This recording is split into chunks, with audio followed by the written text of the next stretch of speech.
செவ்வாய்க்கிழமை முருகனை வழிபட்டால் என்ன பலன் கிடைக்கும் தெரியுமா? முருகா என்று கமெண்ட் செய்யுங்கள். செவ்வாய்க்கிழமைகளில் முருகப்பெருமானை வழிபடுவது செவ்வாய் தோஷங்களை குறைத்து மன தைரியம், வெற்றி, செல்வ வளம் தரும் என்று நம்பப்படுகிறது. காலை வீட்டை சுத்தம் செய்து முருகனுக்கு செவ்வரளி அல்லது செண்பகப்பூ மாலை சாற்றி சர்க்கரை பொங்கல், பால், தேன், தினைமாவு போன்றவற்றை நைவேத்தியமாக சமர்ப்பிக்கலாம்.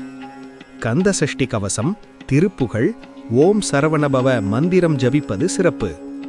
முழு விரதமோ அல்லது பால், பழம் மட்டும் உட்கொண்டு பகுதி விரதமோ இருக்கலாம். இவ்வாறு வழிபடுவதால் குடும்ப ஒற்றுமை, எதிர்ப்புகள் நீங்குதல், வாழ்வில் முன்னேற்றம் கிடைக்கும் என நம்பப்படுகிறது.